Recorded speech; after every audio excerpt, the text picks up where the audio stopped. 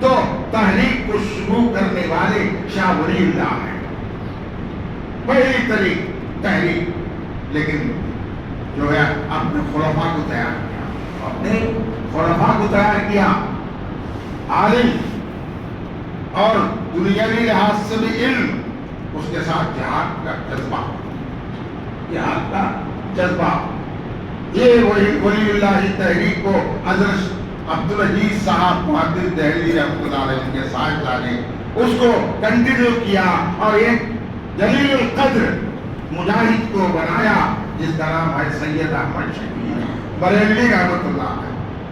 آج انگریزی پڑھے لکھے گریجویٹس، ہسٹری کے گریجویٹس یہ پڑھتے ہیں ماڈرن ٹائمز میں سب سے بڑا لانگ مارچ، کیا بولتے ہیں لانگ مارچ، جو مشہور ہے ایشیا میں، جو تحریک کی آزادی کی تحریک میں جو مارچ بولے تو آگے بڑھنا، تو سب سے بڑی تحریک آج مانی جاتی ہے ماؤ زیدان، جو چین کا جو ہے آزاد کرنے والا تھا، وہ 5000 لیگ، کتنے ہوتے 5000 لیگ، لگ بھگ 2000 کلومیٹر جو ہے لوگوں کو تحریک کرنے والوں کو لے کر جو ہے چائنا میں گیا اور آزاد کیا، اس وقت جان پہ شہید تھا۔ تو ایک بڑی داستان ہے، ہسٹری پڑھنے والے یہی بولتے ہیں کہ دنیا میں سب سے بڑا لانگ مارچ کون سا ہے، تو بولیں گے کہ ماؤ زیدان کا لانگ مارچ، لیکن حقیقت اس سے پہلے 1830 تک، یعنی کہ 1847 میں ڈھاکہ سے لے کر پشاور تک ایک لانگ مارچ ہوا حضرت سید احمد شہید بریلوی رحمۃ اللہ، جس میں ہندو مسلم سب آزادی کے لیے جو ہے جائن ہو گئے۔ یہ لگ بھگ 5000 کلومیٹر کا لانگ مارچ، دنیا میں سب سے بڑا لانگ مارچ ہے، لیکن ہسٹری میں نہیں بتاتے، اس لیے کہ یہ مسلمان لیڈر کا مظاہرہ ہے۔ ان سب چیزوں سے اگر مسلمان اپنی قوم کی تاریخ سے واقف نہ ہو تو جو ہے مٹتے جاؤ۔ یہ قوم کو مٹانے کے تحریکوں میں سے ایک منصوبہ یہ ہے اس کے ماضی کو مٹا، کیا ہے اس کے ماضی کو تو جو گزرا ہوا ہے، بھوتکالم، تیلگو میں کیا بولتے ہیں بھوتکالم، past, when you annihilate the past of one tribe or one community, one civilization, one جو ہے religion, if you demolish it, you annihilate it, then that religion will spoil. That جو دھرم، جو وہ تحریک ہے، وہ تاریخ ہے، جو قوم کی ہے، وہ قوم مٹ جائے۔ کیا بولتے ہیں جو اپنی تاریخ سے واقف نہیں وہ قوم مٹ جائے۔ افسوس، سدا افسوس کہ کتنے مسلمان نوجوان یہاں بیٹھے ہیں ہماری تاریخ سے واقف ہے، اس تاریخ سے ہم کو سبق لینا ہے۔ تاریخ امتوں کی تاریخ کو اللہ تبارک و تعالی قرآن شریف میں تذکرہ کیا ہے۔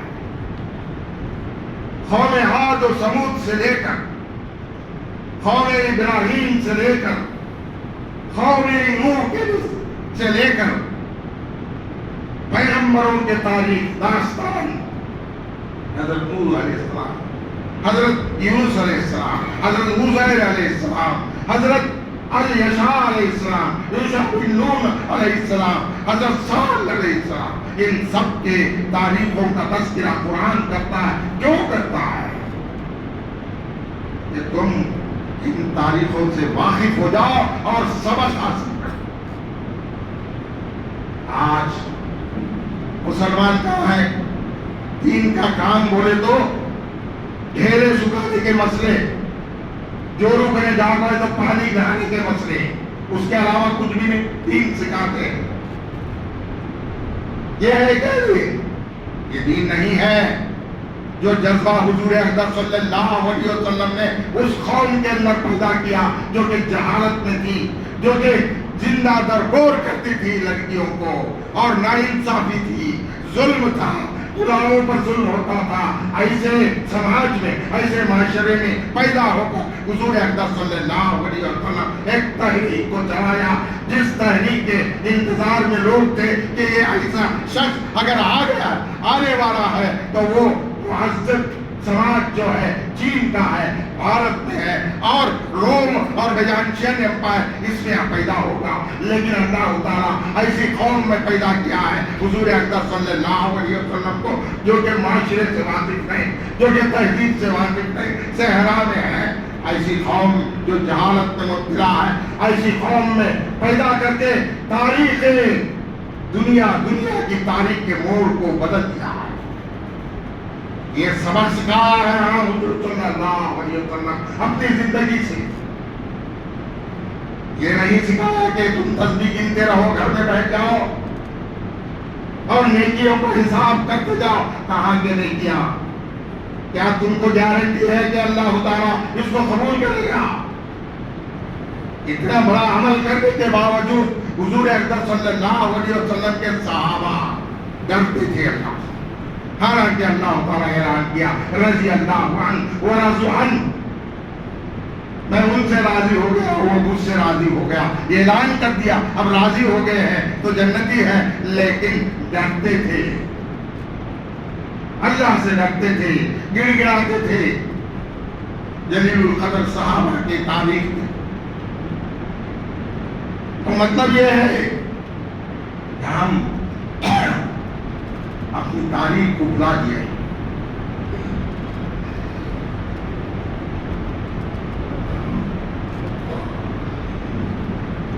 بہرحال میں اپنے مضمون کی طرف لوٹ رہا ہوں کہ حضرت شاہ عبدالعزیز محدث دہلوی رحمۃ اللہ علیہ کے دور میں بے حد قحط ہوا، بے حد قحط ہوا۔ اتقوا اللہ ایک لفظ کے لیے یہ واقعہ بول رہا ہوں، یاد رکھو کیوں بول رہا ہوں؟ جو قرآن کی آیت پڑھا اس میں ایک لفظ یا ایھا الذین آمنوا اتقوا اللہ، آمنوا اتقوا اللہ، اتقوا اللہ، اللہ سے ڈرو۔ کیسے ڈرنا ہے؟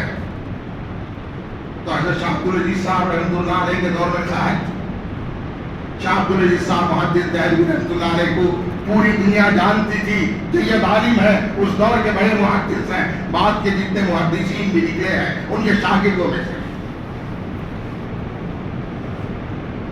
تو حضرت کے پاس گئے دعا کے لیے، تو دعا کرو، حضرت پانی پینے کو بھی نہیں دے رہی۔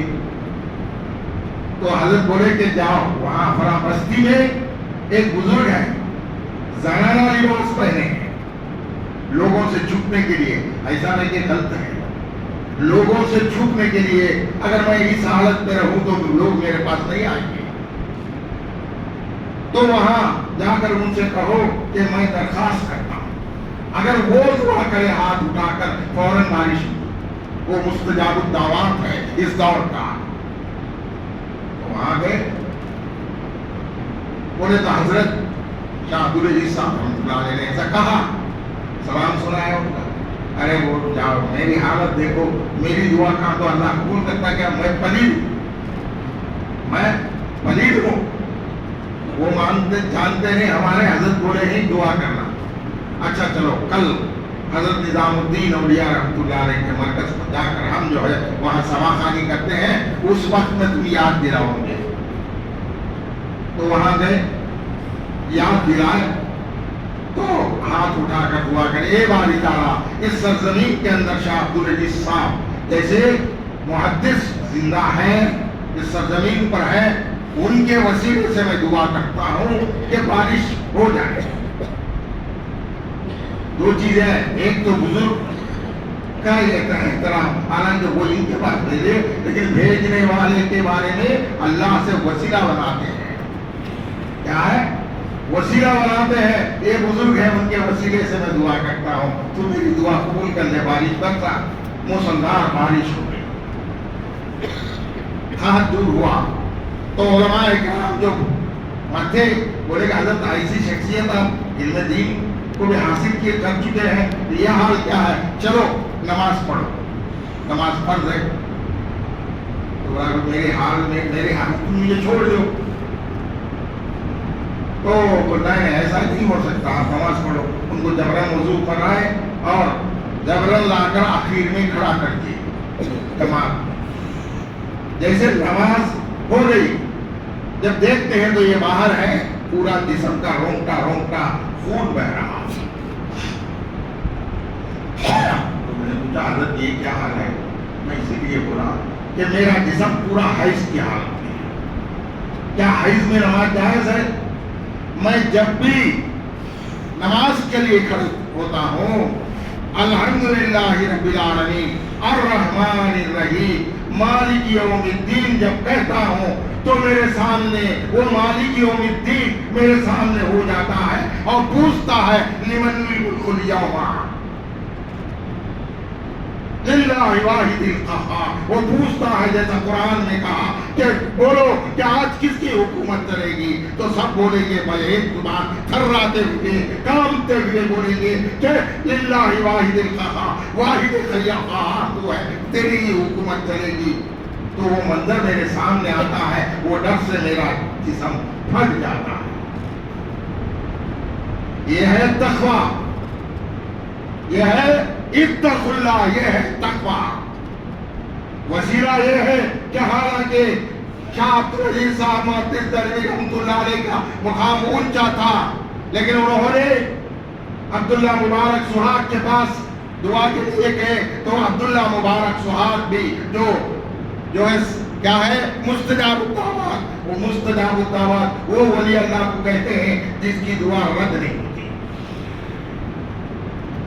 تو وہ وسیلہ لیتے ہیں شاہ عبدالعزیز صاحب کا. یہ وسیلہ ہے اور عاجزی ہے. یہ کیا ہے؟ عاجزی اور وسیلہ ہے. یہ لاؤ، تم تقویٰ اختیار کرو اور وسیلہ طلب کرو، صحیح وسیلہ طلب کرو. وابتغوا الیہ الوسیلۃ، ایسا وسیلہ طلب کرو. تو ماڈرن ٹائمز میں ایک جدید 300 سال کی تحریک میں 19ویں صدی کے بگننگ میں یعنی ابتدا میں شاہ ولی اللہ صاحب محدث دہلوی رحمۃ اللہ علیہ کے صاحبزادے شاہ عبدالعزیز صاحب محدث دہلوی رحمۃ اللہ علیہ ایک تحریک کو چلایا. اسی تحریک کا کنٹینیویشن ہے طالبان کی تحریک. الگ نہیں ہے، لوگ بتاتے نہیں ہیں، لیکن وہ تحریک اس کی کنٹینیویشن کامیاب ہو گئے ان کے تعلیمات کے مطابق. اور ایک شخص کو بنایا سید احمد شہید بریلوی رحمۃ اللہ علیہ، جنہوں نے لگ بھگ 5000 کلومیٹر کا لانگ مارچ کیا. بالاکاٹ کے میدان میں 1830 میں کچھ مسلمان غداروں کی وجہ سے ان کی تحریک پھیل ہو گئی اور 2.5 لاکھ علماء، اس میں کتنے عام آدمی نہیں بلکہ 2.5 لاکھ علماء اس وطن کے لیے اپنے گردنوں کو کٹایا ہے. کیا تم جانتے ہو ہماری یہ تاریخ ہے؟ آج جو ہم پر تانے لگاتے ہیں ان کو تم جواب دے سکتے ہو؟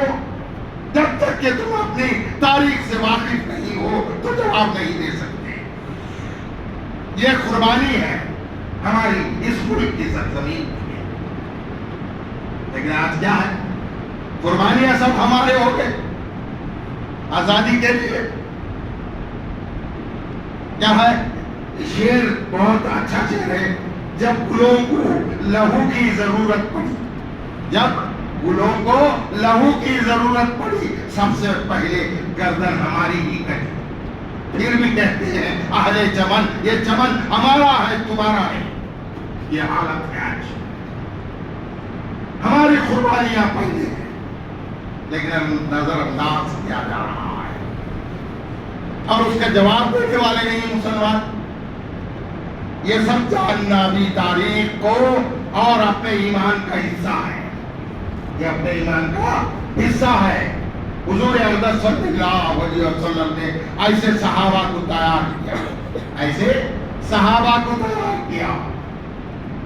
تو حضور اقدس صلی اللہ علیہ وسلم کے بعد جو ہے ایک دور ایسا آیا عیسائیوں کا مسلط تھا فلسطین کے اوپر، تو جہاد حضرت عمر رضی اللہ تعالیٰ عنہ کے بارے میں پیش گوئی تھی کہ وہ فتح کریں گے بیت المقدس کو، تو بیت المقدس کو فتح کیا حضرت عمر رضی اللہ تعالیٰ عنہ، جبکہ وہ عیسائیوں کے قبضے میں تھی۔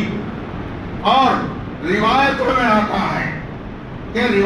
آتا ہے کہ وہاں کا پادری جانتا تھا، بشپ جانتا تھا اس کلیشا کا، جہاں کلیشا تھا، تو بولے گے کہ ایک ایسا شخص آئے گا جو امت محمدیہ صلی اللہ علیہ وسلم کا تربیت یافتہ ہوگا، تو وہ آئے گا اور بیت المقدس کو فتح کرے گا۔ اس کا جبہ جو ہے بادشاہ ہونے کے باوجود، خلیفہ ہونے کے باوجود 72 دیوبند لگے ہوئے، تو بشپ باہر آیا، دیکھا، ہاں ہمارے کتابوں میں ہمارے بزرگوں نے جو پیشن گوئی تھی وہ ٹھیک ہے، آپ کے ہاتھوں پر پتہ ہو جائے گا، نماز کا وقت ہوا ہے، ابھی پورا مکمل مسلمان کبھی ظلم نہیں کرتا، یاد رکھو تاریخ میں کسی پر بھی ظلم نہیں کرتا، تاریخ کو جھٹلا کر بیان کرتے ہیں۔ حضرت عمر رضی اللہ تعالیٰ بیت المقدس میں نماز کا وقت ہوا تو وہاں بیت المقدس کے اندر ہی، جبکہ ابھی فتح پورا مکمل نہیں ہے، ہینڈ اوور نہیں ہوا، نماز پڑھنے کے لیے مصلی بچھائے، خلیفۃ المومنین کو بلائے کہ نماز پڑھیے، نہیں، یہاں نہیں، باہر بچھاؤ۔ کل کے دن یہ نصارہ اور یہود جو ہے تانے لگائیں گے کہ ظلم کے ساتھ ہمارے مندروں میں اور ہمارے صحبات میں اور ہمارے کلیشا میں نماز پڑھے ہیں، نہیں پڑھوں گا میں جب تک کہ اس کو پاک نہ کرے، شہر کے باہر نماز پڑھے۔ کیا تم جانتے ہو کہ اتنے قدر، اتنا ادب ہے انصاف کا اور دوسرے مذہبوں کا اتنا لحاظ رکھتے ہیں مسلمان خلفاء؟ نہیں، تنقید کرے تو جواب دینے کے لیے طاقت نہیں۔ آج ہر جگہ تنقید ہو رہی ہے، مظلوم زندگی گزار رہے ہیں، ہر جگہ ظلم ہو رہا ہے، اس کے جواب دینے کے لیے ہمت نہیں۔ ہم کو کہیں بولے بھائی، ہم کو کہیں بولے بھائی، سب بھی ویسے بولے تو پھر جواب کون دے گا؟ بہرحال وہ بھی دور گزر چکا، پھر 400-500 سال کے بعد پھر قبضہ ہوا عیسائیوں کا اور یہودیوں کا، جب اللہ تعالیٰ ایک ایسی شخصیت کو بنایا ہے جو نڈر تھا، وہ ہے صلاح الدین ایوبی رحمۃ اللہ علیہ۔ کون ہے؟ صلاح الدین ایوبی رحمۃ اللہ علیہ۔ میں تو کہتا ہوں، میں بچپن جوانی سے بولتا ہے میرے ماڈل صلاح الدین ایوبی ہے۔ کتنے لوگوں کو معلوم کہ ہمارا ماڈل کون ہے؟ کیا ہے ماڈل؟ بولو سننا ایک طرح کے نامہ بولے یہ لاہور پڑھنا تمہارے صورتوں پر۔ ہمارا ماڈل کون بولے تو ایک رام راؤ ناگیشور راؤ یا اور کو آج کی دور کے ہیروز ہیں، وہ ماڈل ہے۔ نعوذ باللہ، ایسے لوگوں کو تھوکنا ہے۔ ہمارا ماڈل حضرت عمر ہے، ہمارا ماڈل حضرت علی ہے، ہمارا ماڈل حضرت صلاح الدین ایوبی ہے، ہمارا ماڈل جو ہے تحریک اسلام کے اندر چلانے کی بنیاد ڈالنے والے شاہ عبدالعزیز صاحب محدث دہلوی رحمۃ اللہ علیہ ہمارے ماڈل ہے۔ حاجی امداد اللہ مہاجر مکی رحمۃ اللہ علیہ اپنے ملک کے اور دین کی آزادی کے لیے دین جو ہے تحریک کو چلا کر یہاں سے ہجرت کر کے مکہ معظمہ چلے گئے۔ یہ ہے ہمارے ماڈل، سیدھے آج کر رہی ہے۔ افسوس، سنا افسوس مسلمانوں کی حالت پر، کہاں تک نوبت آ گئی ہے۔ اب پھر سے بیت المقدس 1948 سے، کب سے؟ 1948 سے یہودیوں کے قبضے میں ہے۔ اس کی وجہ کیا ہے؟ پہلے خلافت عثمان کی خلافت جو ترکی میں تھی، اس وقت میں یہ سب علاقہ ترکی کے قبضے میں تھا۔ 1917 میں یعنی کہ 1917 میں ایک گنڈا، صحرا کا گنڈا، جس کو آج وہابی اہل حدیث کہتے ہیں کہ مجدد نہیں، وہ گنڈا ہے، عبد الوہاب نجدی جو ہے، قبضہ کر لیا برطانیہ کی سپورٹ سے اور علماء کے اندر ایک ایسا جال بچھایا کہ بولا کہ میں شرک اور بدعت کے خلاف جو ہے تحریک چلاتا ہوں. مسلمانوں کے اندر سب بدعت پھیل گئے ہیں, شرک پھیل گیا ہے, تو آپ فتویٰ دو جو بھی شرک کرتا ہے اس کو ختم کرنے کا. بعض لوگ گمراہ جو ہے اس سے متاثر ہو کر فتویٰ دیے تو اس کے سرپرستی میں نجد اور طائف میں 5000 سنی مسلمانوں کو کاٹا, صرف ایک کے شرک کا نام لے کر. آج یہ بھی لوگ شرک کا نام لیتے ہیں. یہی نجدیوں کا تسلط ہوا. آل سعود جو ہے کبھی اس کے فرقوں نے کبھی بھی جو ہے ایمان لا کر اسلامی تحریک نہیں چلائی. ان کے فرقوں میں متبادی تھا, یہودی تھا, مسلمانوں کو چولا پہن لیے اور مسلمانوں کے رہبر بن گئے. یہودی اور یہ آل سعود ایک سکے کے دو رخ ہیں. یہ کبھی مسلمان نہیں, یہ کبھی مسلمان نہیں. نام مسلمانوں کا لیتے تھے اور آج تک لیتے آئے ہیں اور مسلمانوں کے خلاف کر رہے ہیں. گزشتہ 10 سال کے اندر یہ وہابیوں کو جو ہے ان لوگوں کے پاس سے $100 کروڑ عطیہ آیا, یعنی لگ بھگ 1000 کروڑ روپے ان کو چندہ آیا وہاں سے ہے. ثبوت ہے. ان کا کام کیا ہے؟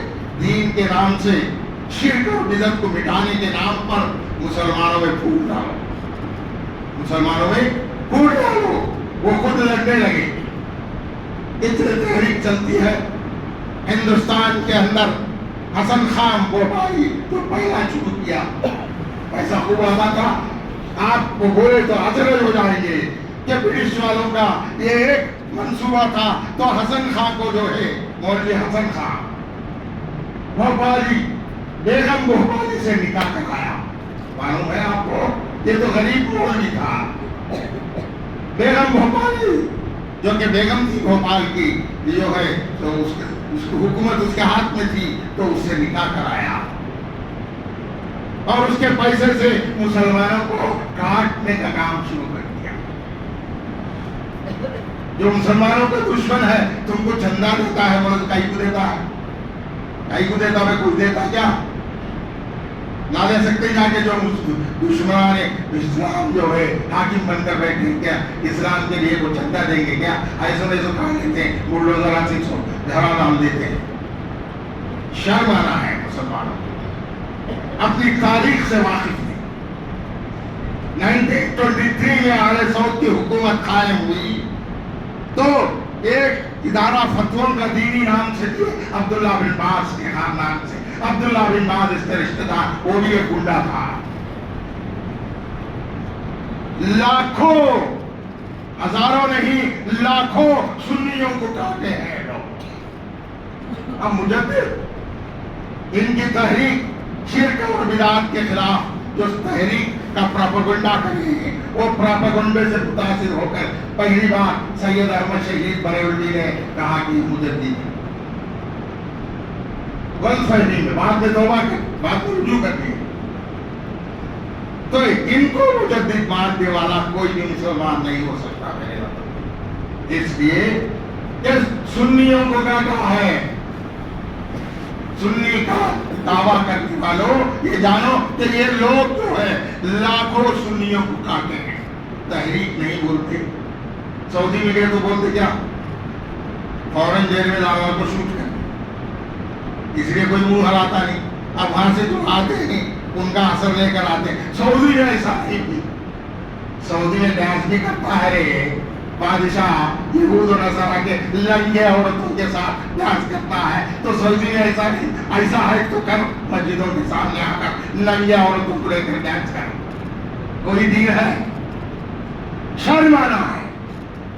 اپنی تاریخ سے واقف ہو, اپنی تاریخ کا مطالعہ کرو, سیرت کا مطالعہ کرو, حیات الصحابہ کے بارے میں جانو, اولیاء اللہ کی تحریکوں کو جانو اور دین کا جذبہ پیدا کرو. جب اللہ کے راستے میں محنت کرو, مجاہدہ جب ہوگا, یا ایھا الذین آمنوا اتقوا اللہ, اللہ سے ڈرو,